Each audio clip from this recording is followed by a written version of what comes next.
Tonight on Chronicle, An Ear for Music. This is where you use your imagination while you're listening to what Mr. Beethoven wrote.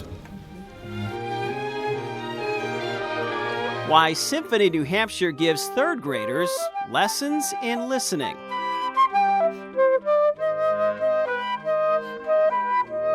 Music fires the imagination. The fact that you've got kids moving to the music, I love it. It's just, we want that. What if kids ruled the world?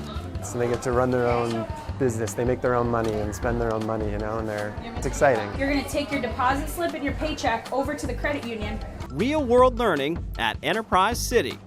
All of the moving parts in a society, in a city, the kids get to experience here in a way that they just couldn't at school in a classroom. Plus, Fritz Weatherby's New Hampshire. Pinky's house was full of raccoons. I'll tell you the story on New Hampshire Chronicle.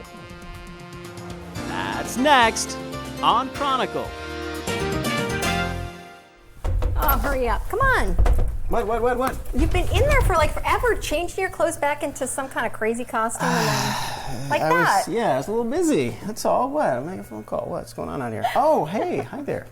We are here at the New Hampshire Telephone Museum having a lot of fun. Phone booths. You don't see them like this, especially wooden ones like that. You picture a small child coming by, even a teenager, they're probably like, what is that thing? No kidding, right? Back in the day, though, you hopped inside, you can get a little privacy. So much to see here. First up tonight, back in 2009, Symphony, New Hampshire and the Nashua School District joined together to create a new educational outreach program. The goal was to inspire third grade students to participate in band when they reach the fourth grade. And now the Picture This program has come to Manchester, Concord, and Bow, and it's still teaching kids to listen to music in ways that they never have before.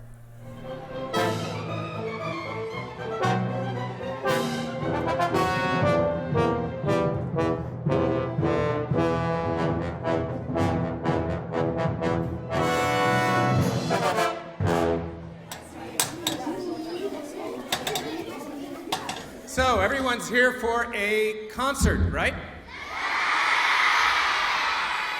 What we're going to do in the next hour is we're going to explore some of the real magical things about music.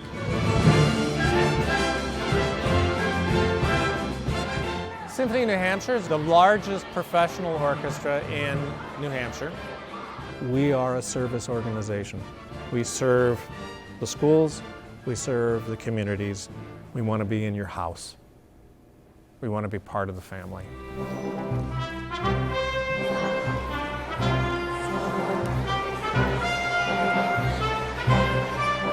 So our approach to it with this concert is picture this, and it goes through how music is all around us all the time, and it's a very powerful communicator. So it tells you who or where a place or an emotion as well. You hear anger, you hear anguish, you hear hope, you hear all kinds of things that are happening on the battlefield.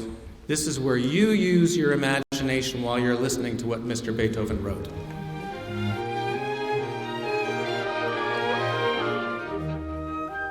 Our educational program is actually in two parts. One part is to send small ensembles actually into the school systems.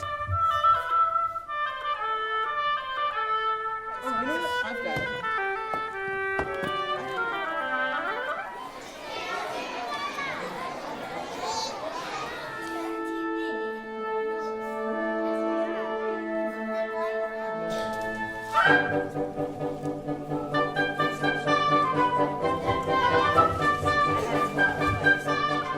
Thank you very much.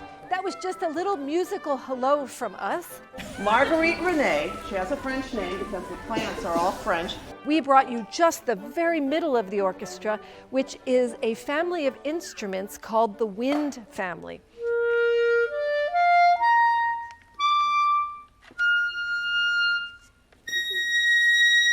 Students do not get to hear enough live music, and anytime they can go and have that experience, be in a concert setting, and to just see the instruments being played right before them, it's a tremendous experience, something they don't get to hear enough today. And here we go with Sergei Prokofiev's Peter and the Wolf.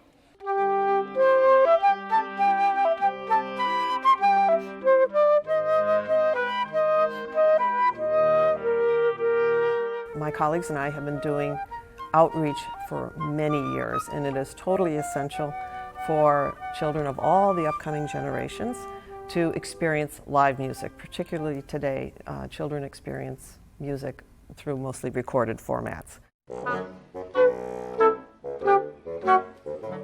All of our quintet members began through the school music programs. Isn't it wonderful, the feelings that you get from the music you hear that create those feelings, whether you're scared or happy or laughing, but all of that comes from the music.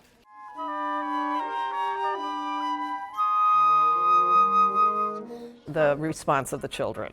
I mean, it's often hilarious, it's so heartfelt, it's so spontaneous, it's like lighting, as Ozawa used to say, lighting a match in a dry forest.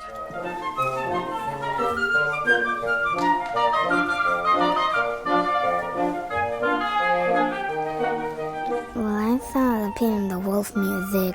I liked that the instruments were very unique, and it was very fun to see them performing. There was a lot of high pitches and low pitches. I learned that music can be used for talking. I liked that they all wore masks, and I liked all the different sounds of the instruments. After covering all of these third grades in their schools, in the spring we have a day like today where we bring all of those kids together, 1,100, 1,200 kids in one room, and they get to see the people who came and visited them actually sitting in a large orchestra ensemble. I always look peripherally at both sides, and the number of little conductors that we had out there. It's infectious, and the thing is, music fires the imagination, but it gets you to move. I mean, the fact that you've got kids moving to the music, I love it. It's just, we want that. I liked all the power inside the music. I saw all the instruments playing strong music, and it's pretty cool. I hope they go home, first of all, and tell their parents how much fun it was, how exciting it was. I hope some of them go talk to the music teachers in the school and say, what was it that played this particular sound? And start to explore and have the music teacher say, well, look, let's try it out. It's a mission. It's a mission to realize that musicians' live music is important, that musicians are here in our society making a living.